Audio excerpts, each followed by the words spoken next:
Since September the 11th, America has seemed locked into its war on terror. One might believe that American diplomatic horizons stop at the suburbs of Baghdad or Kabul. But while focusing on the vestiges of the World Trade Center, the country is secretly preparing for a new conflict, an undeclared war, but one that is the top priority for the intelligence community and the White House. Ahead of Al-Qaeda, more important than the quagmire in Iraq, the Chinese threat, America's new war.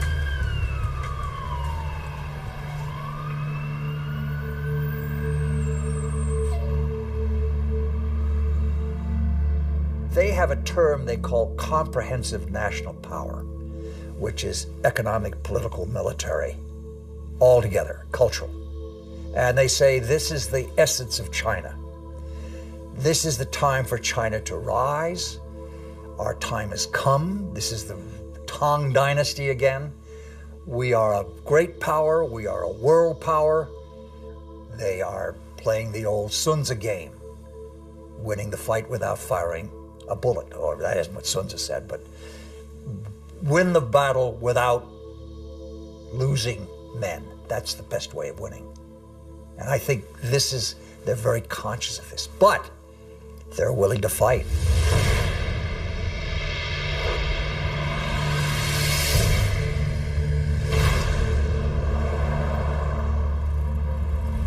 The world will, run by three first-class countries.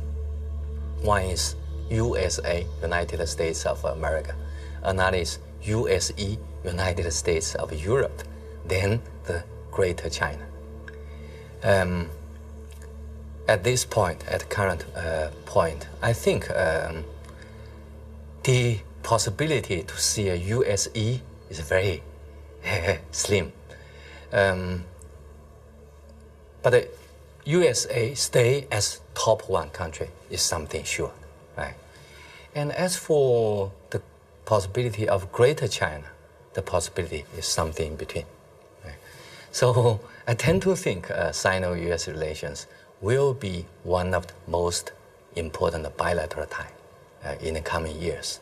And this bilateral tie will decide the nature of international relations in 21st century. If this bilateral tie is confrontation-oriented, then the whole 21st century will be bound by confrontation.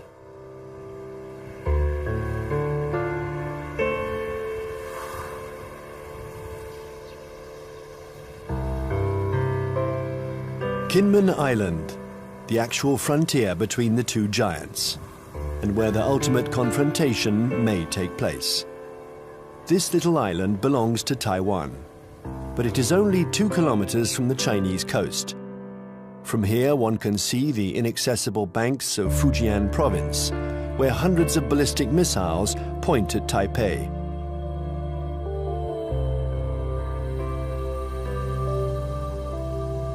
"24 hours a day, for 60 years, Taiwan has been watching Communist China. This island, regularly threatened by Beijing, has been bombarded thousands of times. It has never surrendered. America has sent a message to Beijing. The fall of Kinmen would lead to a direct confrontation. We're in the Strait of Taiwan. It's here that a military clash might one day break out.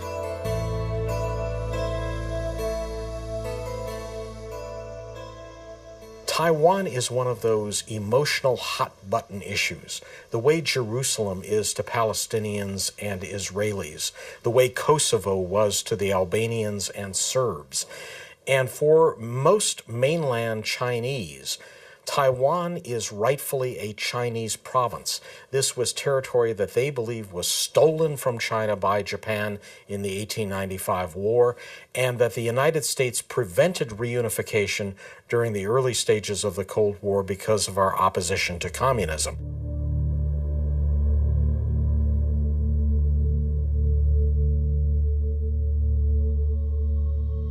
In 1996, here in the Straits of Taiwan, China and America engaged in their biggest military standoff. The ongoing elections in Taiwan annoyed the regime in Beijing, so the Chinese army decided to launch huge military maneuvers to test the Americans' reaction.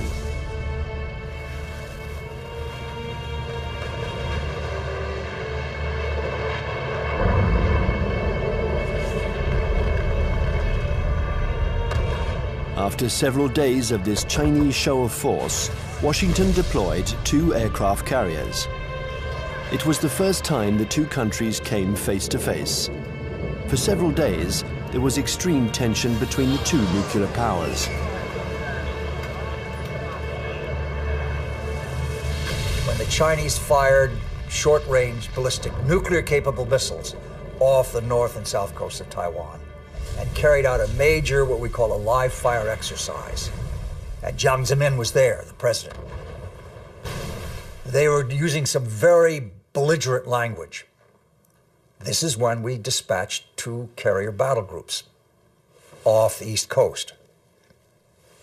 And this was a show, this was force.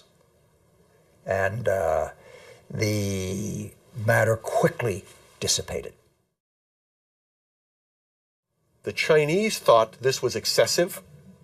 They thought that they had an understanding with the U.S., that they would have a limited display to show their seriousness on the issue.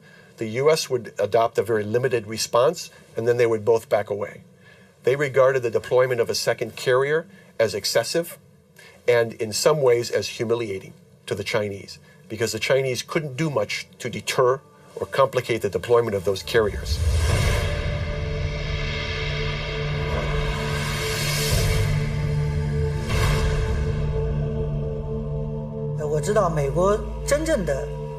I know this story well, and I can tell you that the truth is very different from the American propaganda. I was there in 1996. The Americans had promised to send an aircraft carrier to Taiwan for Election Day to protect Taiwan. But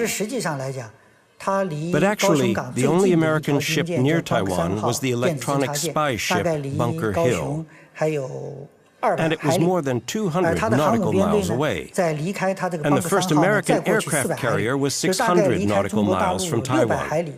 So the truth is that the Americans announced that they were coming, but they kept their distance. They wanted at all costs to avoid any incident, and they didn't dare approach our army.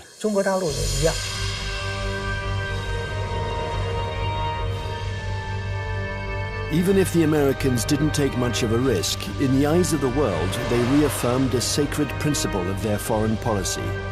They support Taiwan, and they will continue to do so regardless of China's growing power. I think believes Taiwan is very important for a number of reasons, not to mention the fact that it's our 8th largest trading partner, our 6th largest market for agricultural goods. It's one of America's most important sources of high-tech semiconductor products. Even though they're imported to the United States via China, they're made in Taiwan. But that, of course, isn't the only thing. The real reason I think America has a commitment to Taiwan is because Taiwan is a democracy. It is, in fact, the most vibrant and dynamic democracy in East Asia.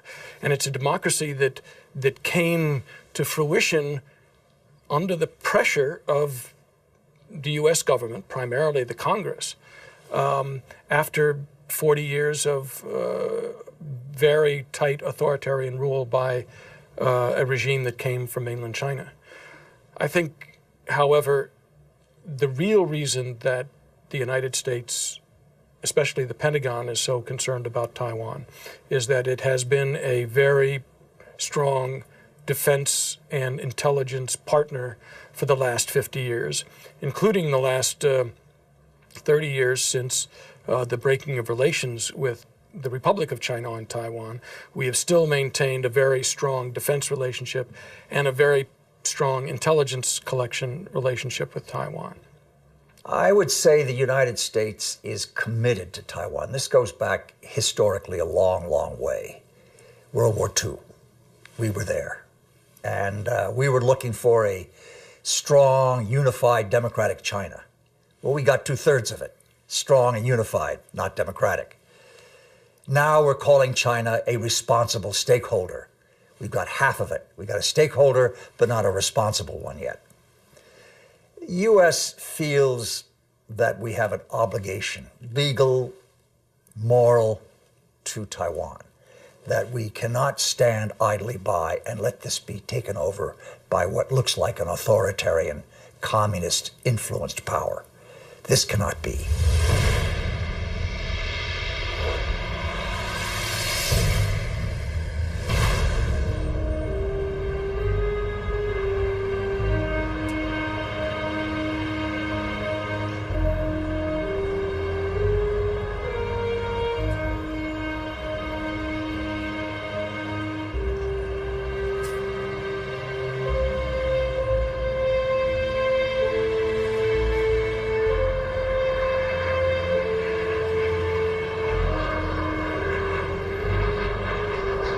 Taiwan, an island of 23 million inhabitants, 250 kilometers from the Chinese coast, is today the most explosive strategic issue between China and the United States.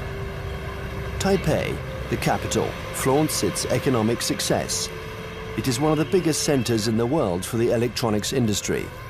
A modern city, free, young, and always noisy. In 1895, Taiwan was invaded by Japan. 50 years later, after the Japanese defeat, peace treaties returned the territory to China, a China which was then in the midst of a civil war between Mao's communists and Chiang Kai-shek's nationalists. When the battle turned in Mao's favor, General Chiang Kai-shek, aided by the Americans, took refuge in Taiwan with his soldiers.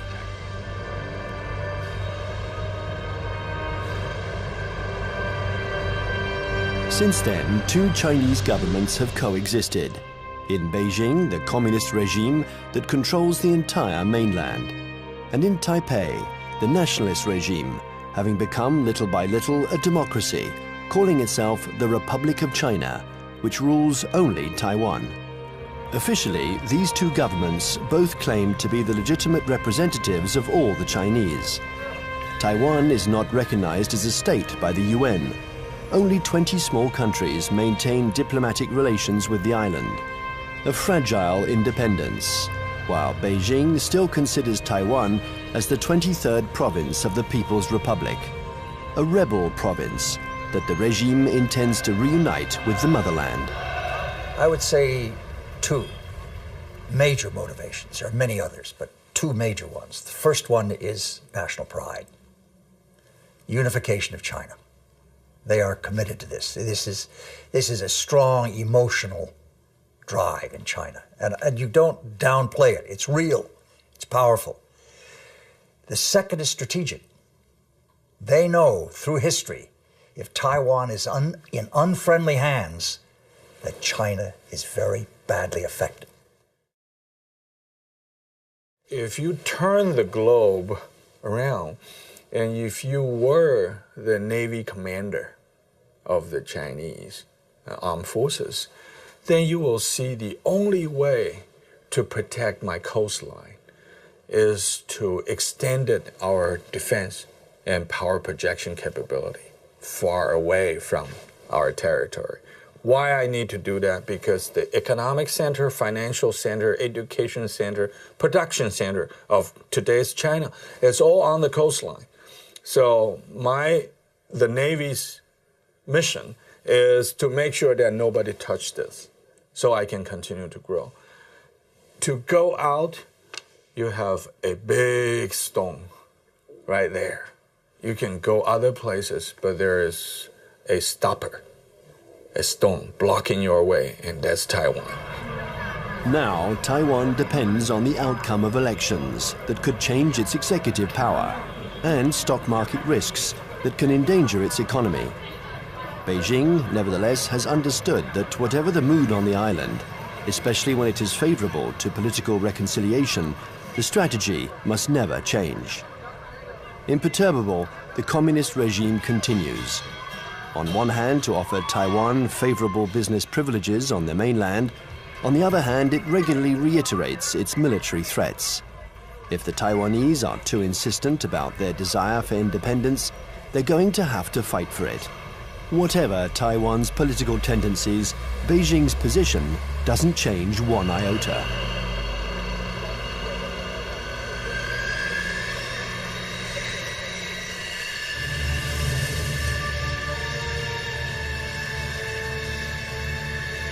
A freeway in the middle of the island of Taiwan. In a few minutes, it has been transformed into a landing strip. The population watches this military exercise. They're used to it. French Mirage 2000 and American F-16 jets land and take off with an enormous roar.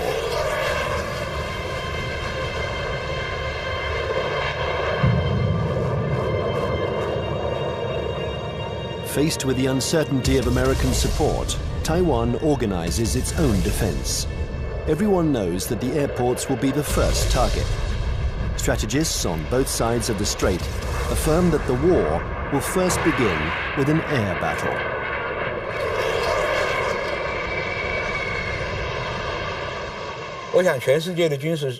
I think that experts the world over know that it's very difficult to succeed with an invasion. We still remember Normandy.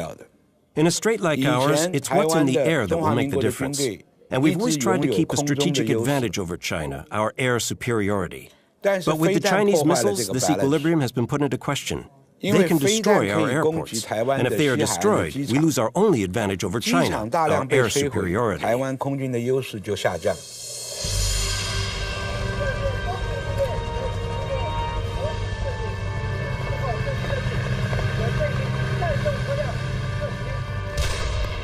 Taiwan's military power is concentrated in its air force, but also in special ground forces.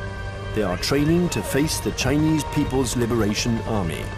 In the event of a conflict, they expect elite Chinese troops to parachute onto the island to attack strategic targets. Every Taiwanese people here knows that when the war comes, Taiwan is going to take the first bullet. We are going to take the first bullet, and probably we're going to take the bullets continue for about 2 weeks until a month, until that the United States coming. And there's no way that U.S. will come here to fight a difficult fight. If they really want to get involved, it's better for them that to wait when the Taiwanese people, we are wearing down the Chinese elite troops and give them the huge number of the sacrifice. And then the U.S. can come in and clean out the battlefield and win an easy fight. Everybody in Taiwan knows that.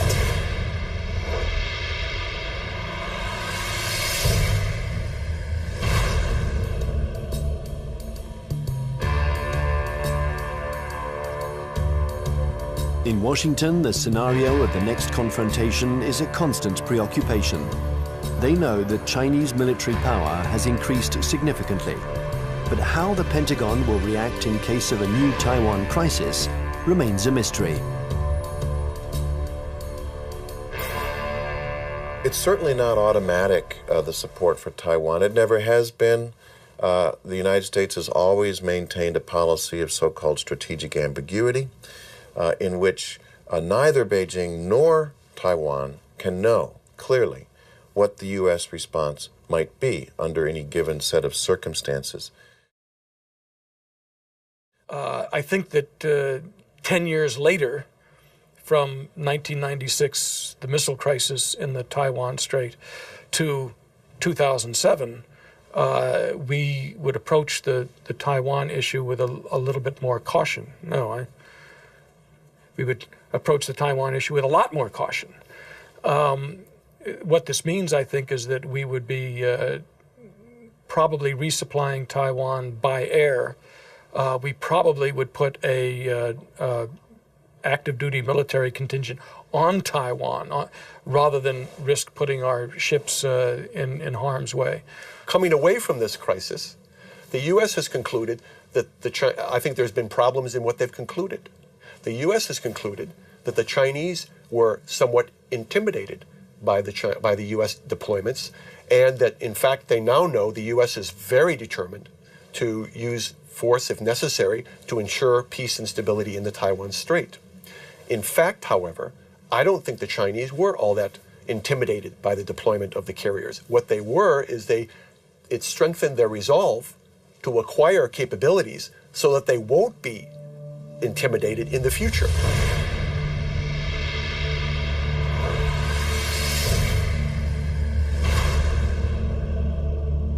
Since the 1996 confrontation between China and the United States around the Taiwan issue, I think China's military modernization speed up. And people saw some achievements, right?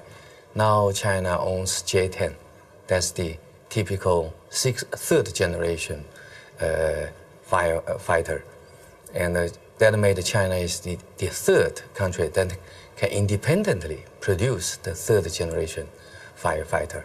I think that's a strong signal to the US side, what achievement on military modernization on PLA side.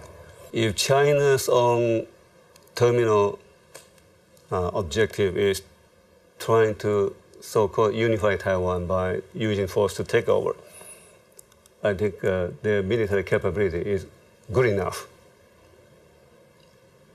But I don't see that, because they're increasing their military budget over the last decade, almost every year, 2 digits.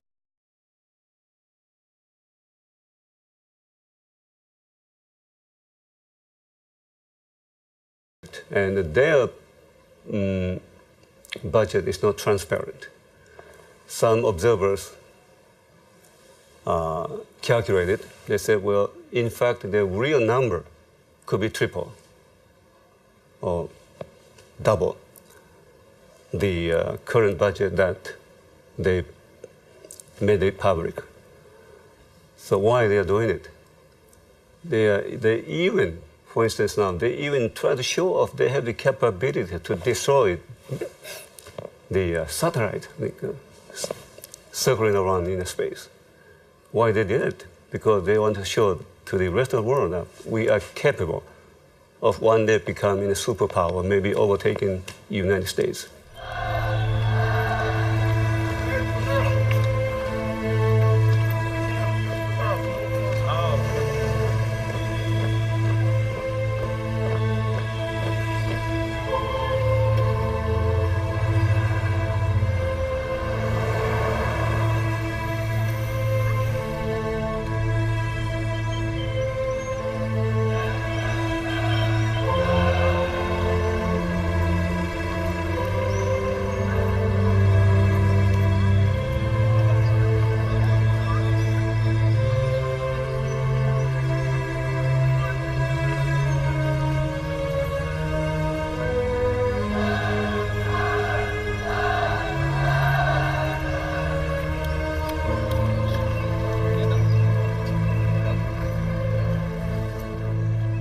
Frankly speaking, the status quo balance of power is still strongly in favor of the United States.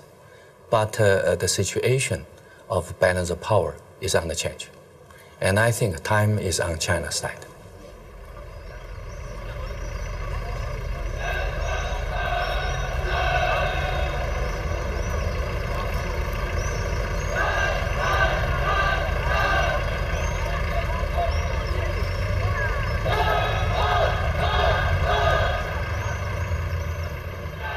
Since the 1996 crisis, the United States and China have often had occasion to test each other's resolve. Small conflicts, sometimes public, sometimes secret, that can be understood today as a pattern of confrontations between the two powers. On May 7th, 1999, in the midst of the Kosovo War, NATO bombed the Chinese embassy in Belgrade. 3 Chinese people were killed. NATO claimed it was a military error. CIA had apparently furnished the wrong maps. In answer to this provocation, the Chinese organized mass demonstrations in front of American embassies.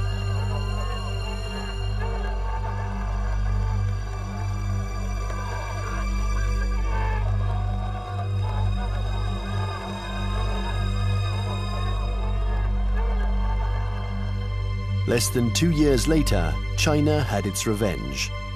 The 1st of April 2001, an EP-3 took off from its base in Japan. It's a spy plane that flies regular electronic surveillance missions along the Chinese coast.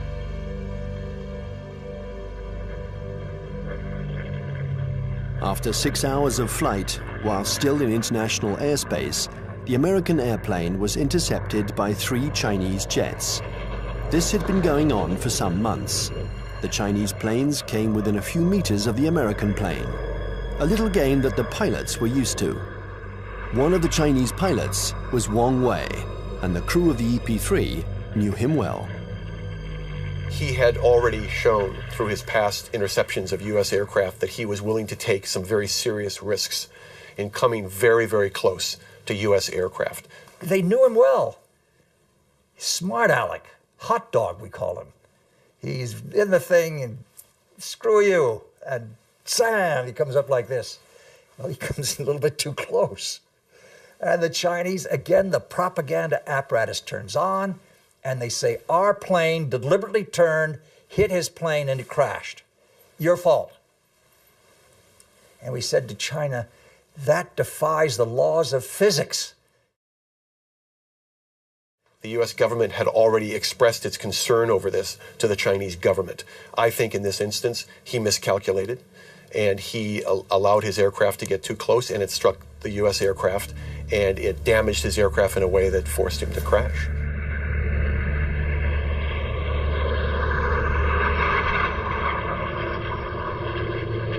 The Chinese jet plunged into the sea. Its pilot was declared missing. The EP-3 was seriously damaged. It was forced to make an emergency landing, but the closest airstrip was a Chinese military airbase. The airplane succeeded in landing there, but it was now in Hainan, and the crew was immediately taken prisoner. Our air crew is immune to PRC jurisdiction. For the next 10 days, China and the US would perform a diplomatic ballet, each accusing the other of responsibility for the accident. Beijing refused to liberate the crew. This bought time for their military experts to inspect and dismantle the American airplane, which was jam-packed with secret defense equipment. Oh, they got the equipment from the plane, and they studied it and took all these things from it. Yeah, they got something. But I mean, it's no big deal. Finally, 10 days later, a letter from the US ambassador apologized for the death of the Chinese pilot, and the crew was freed. What was left of the EP-3 was loaded onto a huge Antonov transport plane. Direction, the United States.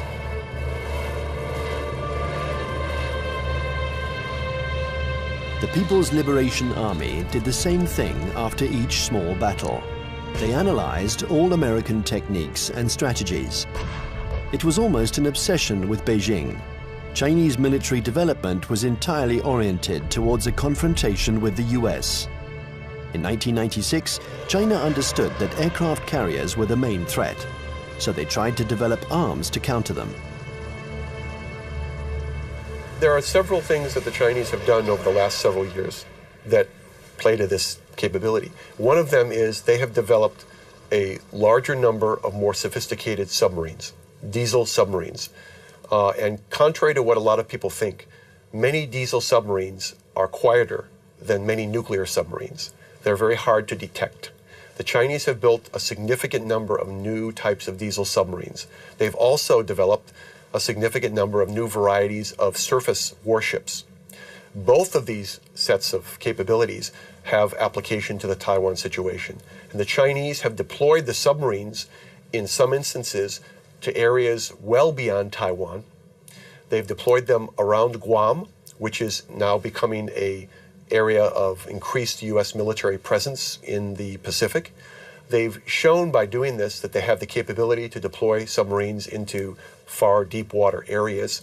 And obviously, this becomes a potential concern to any carrier battle group commander who wants to bring a carrier up close to Taiwan.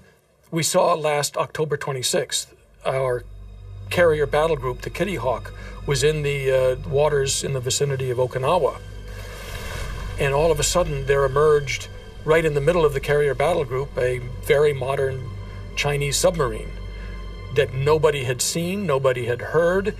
It came up within a few miles of the Kitty Hawk itself. And we know that this submarine is equipped with very advanced torpedoes, and that if it wanted to, it could have sunk our carrier. The Chinese know we are dependent on two things militarily in Asia. Number one, satellites. Number two, aircraft carriers. They have demonstrated to us they can take out each one. Will they ever do that? I doubt it. This is what you might call psychological warfare.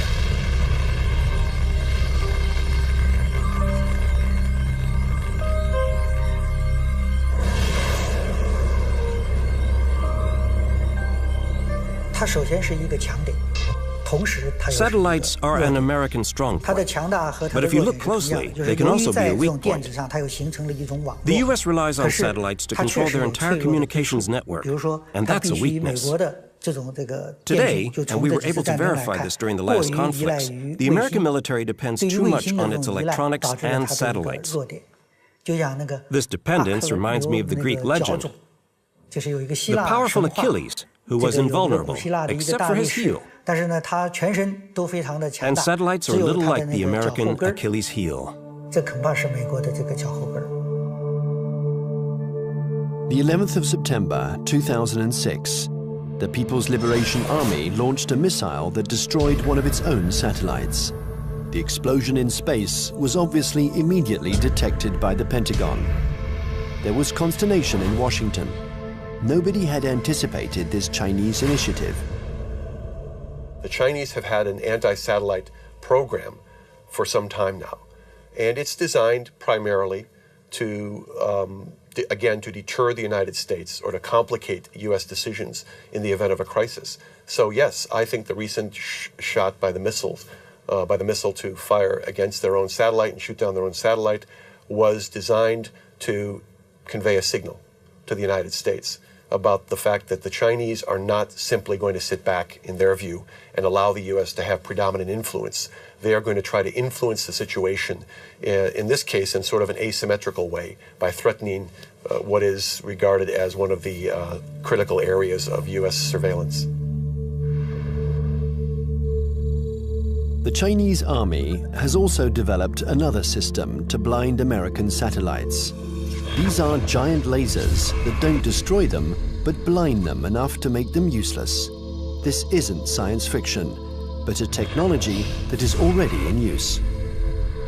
And then there exists a still more terrible weapon, a weapon that the Americans and the French have already mastered. Its development was a priority for the Chinese army. The Chinese have followed very closely the American dependence on the electromagnetic spectrum, the use of communications and networking among satellites and ships and command systems to fight a war.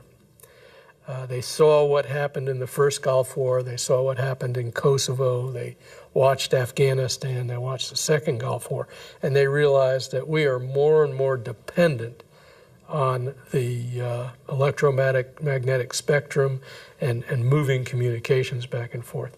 And an electromagnetic pulse, which is produced by detonating a nuclear weapon, usually fries transistors and stops that kind of communication. An electromagnetic impulse weapon uses a nuclear explosion to generate an electromagnetic wave. When this wave hits boats or planes, it instantaneously destroys all electronic equipment. No one dies, provided they are far enough away from the nuclear explosion. But the American battleships, totally dependent on electronics, would immediately be disabled. The Pentagon report described a nuclear detonated or nuclear generate EMP. I asked people in Pentagon, why don't you say they have conventional generated EMP? They say, we don't want them to know whether we know them. The conventionally generated EMP is less problematic and it is more useful or more usable, because when you have this EMP, there will be no nuclear fallouts. There will be less international protests. They already have it.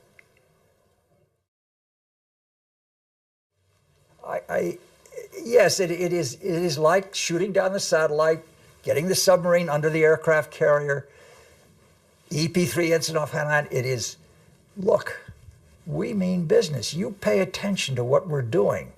We're publishing the figures that our military budget is going up because we are creating a strong defense against you.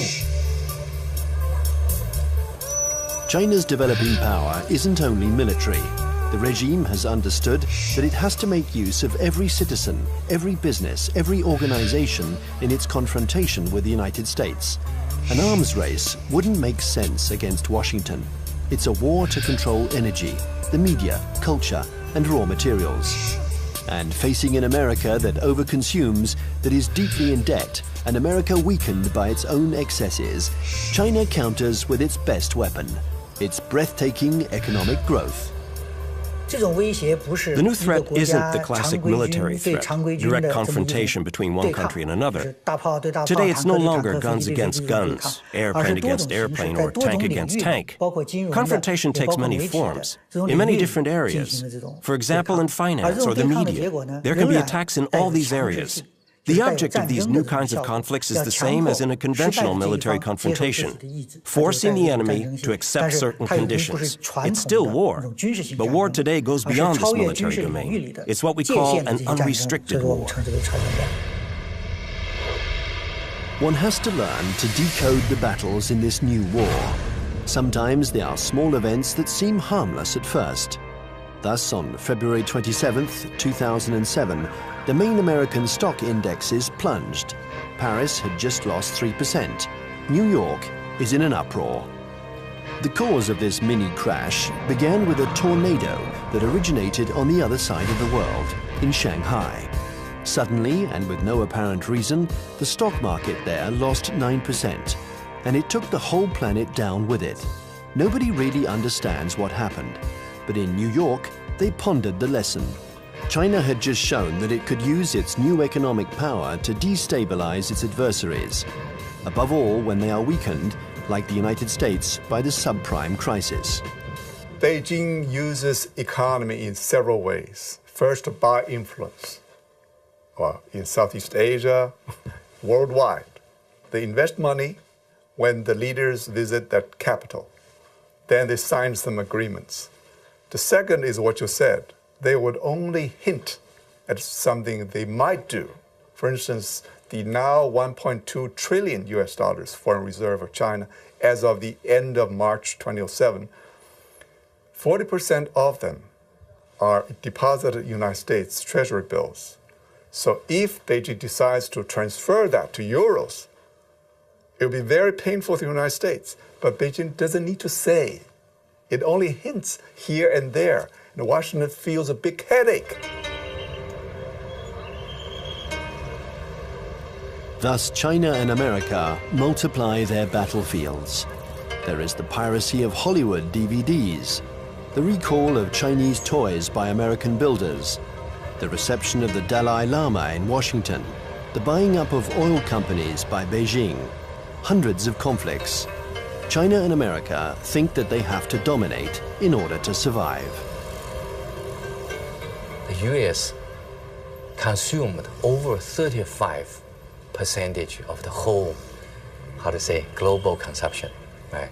8 times as their population percentage. So they enjoy this position as the only superpower. Then they can get extra resources. So there is a bipartisan support stance for U.S. foreign policy. They will remain as the only world leader in the world. And then they will keep alert against any country, no matter the name of this country, China, French, Russian, Germany, Indian, Brazil, any country that can threaten the U.S. dominance, that will be a problem.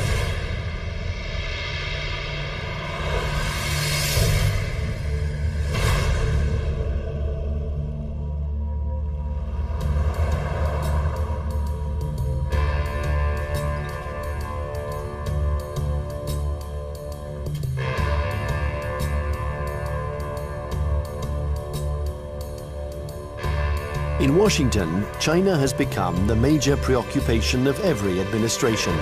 China is a competitor in the realms of economics, media, and technology.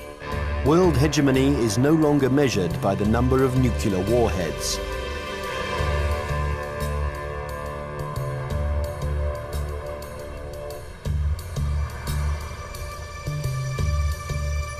Congress has even created a permanent investigation commission, unique in its kind, whose mission is to study the economic and security challenges posed by China. Russia never got that kind of attention during the times of the Cold War.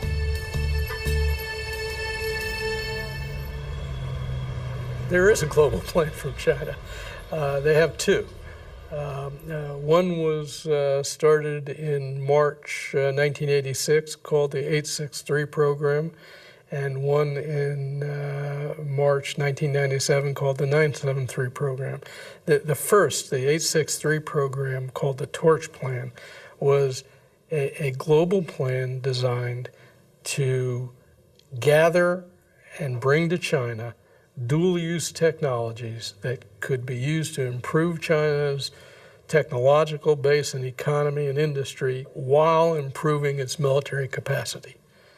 And it's an organized thing, you know. Each industry every year from the central government gets goals and targets and objectives and gets told to send people out and go do that.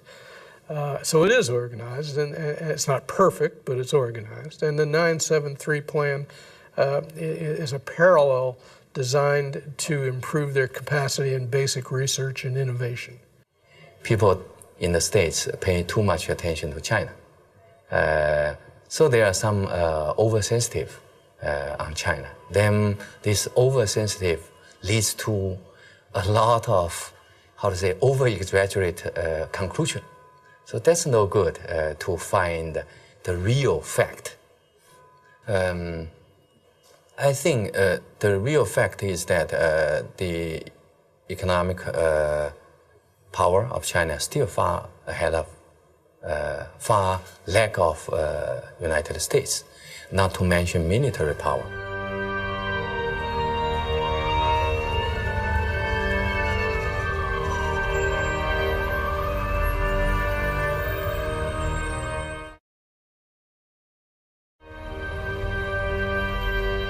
If the French Foreign Intelligence Collection Service goes to a student and says, while you're at Tufts University, we want you to go over to some laboratory and gather this, the student can say, I'm busy. It's going to interfere with my dissertation. If the Chinese intelligence service goes to a student and says, we want you to, you want a visa? You want a passport? When you go to the United States or to France, you will write a dissertation on this, you will work on this project, and you will report back to us, or you'll never get a job in China, or your family will lose its house. Now, they have the capacity to do that. The United States cannot maintain itself as a superpower if we allow our industrial production to be offshored, to be outsourced. And that's what's happening now. We're finding very large amounts of our basic core industries. And I don't mean just like steel. Steel is one of them, copper, basic, resources. But things like semiconductors. And when we find that our semiconductor industry has gone from 12, state-of-the-art wafer fabs to 3, because more and more are being built in Taiwan and Japan and, well, not in Japan, in South Korea. And in China, if we're allowing our, state-of-the-art, cutting-edge electronic science and technology research and development move to China, we can't survive as a superpower.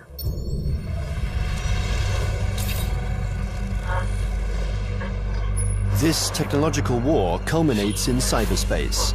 China and the US have armies which are developing cyber soldiers who spy on or attack each other's computer networks.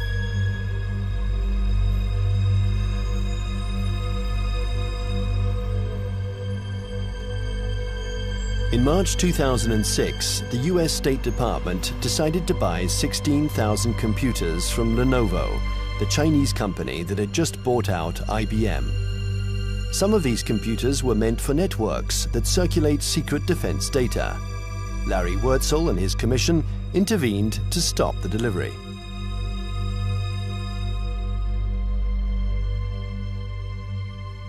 Having been an intelligence officer for a lot of years, 25 years in military intelligence, and having also for a part of that time worked on counterintelligence and signals intelligence, communications intelligence, that I knew it was technically possible to alter or embed either software or even hardware into a computer that would allow someone access to a whole network.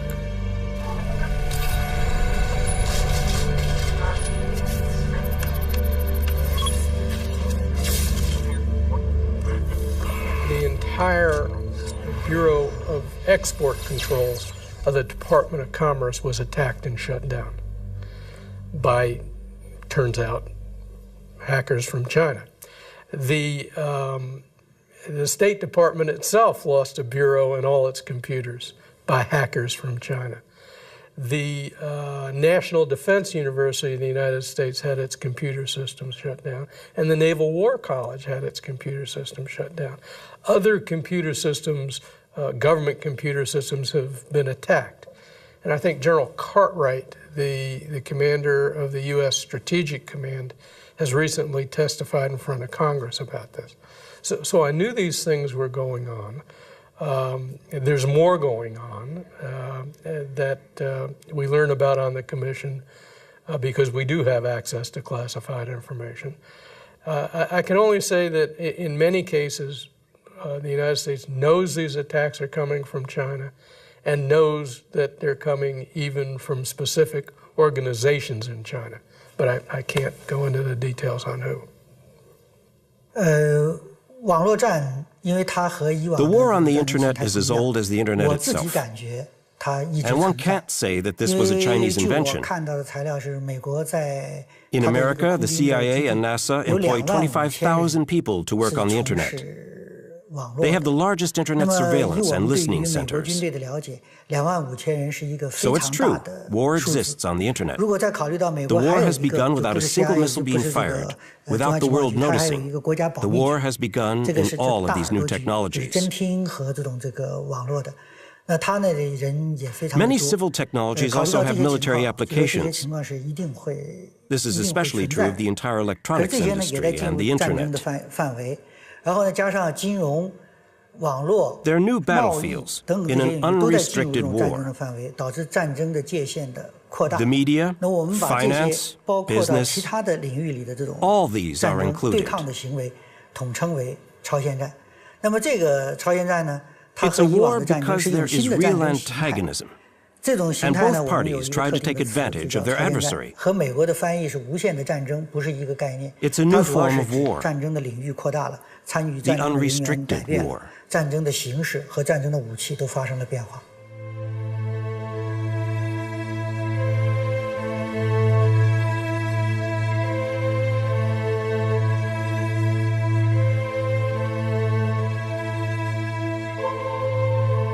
This unrestricted war has already begun. Almost everywhere in the world, there is a fight for oil, for water, for resources that are dwindling in the eyes of the West because of China's development. America uses its military might to assure its power and guarantee its vital supplies.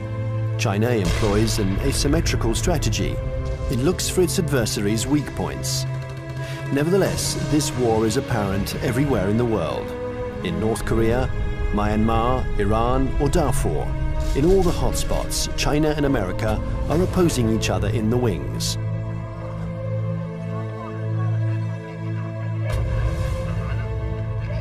Remember the words of Deng Xiaoping, there cannot be two tigers on the same hill.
Engaged in their biggest military standoff.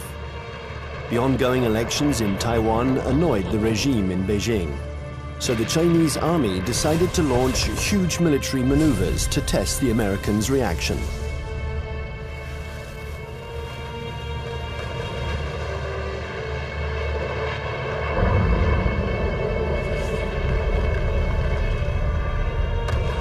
After several days of this Chinese show of force, Washington deployed 2 aircraft carriers.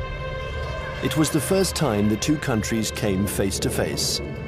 For several days, there was extreme tension between the two nuclear powers.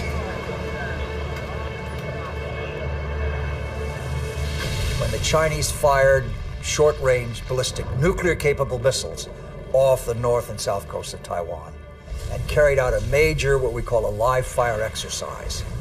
And Jiang Zemin was there, the president. They were using some very belligerent language. This is when we dispatched 2 carrier battle groups off the East Coast. And this was a show, this was force. And the matter quickly dissipated.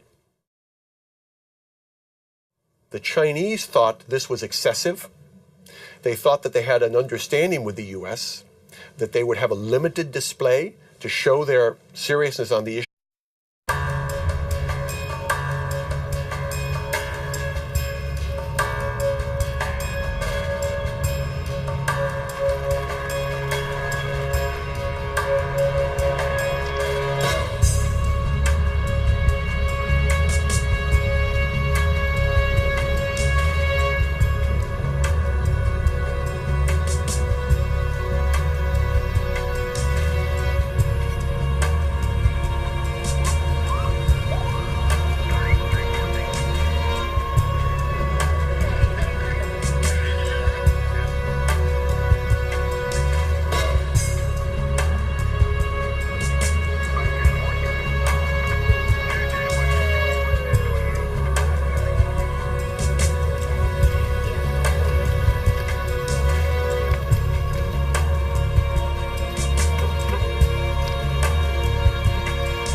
Since September the 11th, America has seemed locked into its war on terror.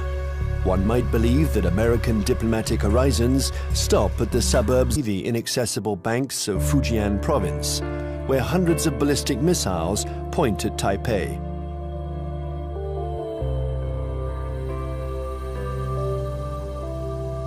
"24 hours a day, for 60 years, Taiwan has been watching Communist China.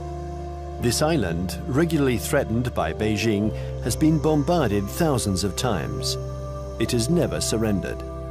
America has sent a message to Beijing. The fall of Kinmen would lead to a direct confrontation. We're in the Strait of Taiwan. It's here that a military clash might one day break out.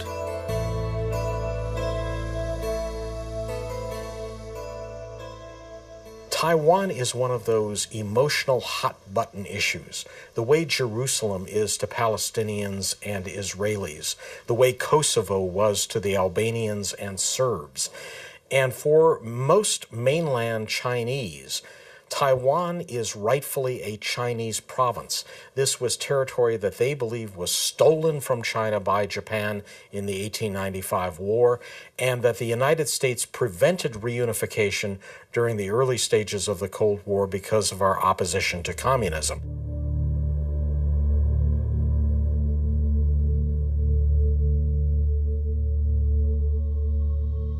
In 1996, here in the Straits of Taiwan, China and America of Baghdad or Kabul.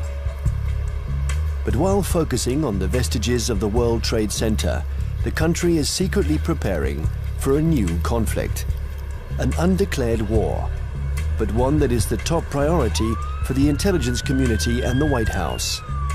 Ahead of Al-Qaeda, more important than the quagmire in Iraq, the Chinese threat, America's new war.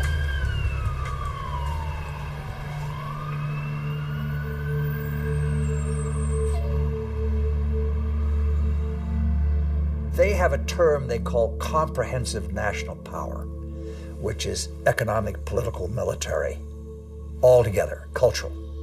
And they say this is the essence of China. This is the time for China to rise.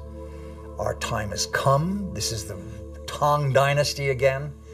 We are a great power. We are a world power.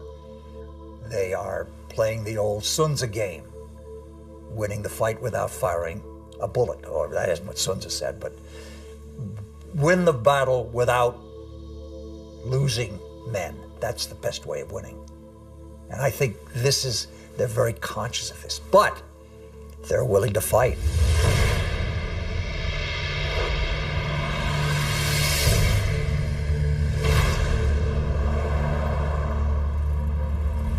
The world will, run by three first-class countries. One is USA, United States of America. Another is USE, United States of Europe. Then the Greater China. At this point, at the current point, I think the possibility to see a USE is very slim. But the USA stay as top one country is something sure, right? And as for the possibility of Greater China, the possibility is something in between. Right? So I tend to think Sino-US relations will be one of the most important bilateral ties in the coming years. And this bilateral tie will decide the nature of international relations in 21st century. If this bilateral tie is confrontation-oriented, then the whole 21st century will be bound by confrontation.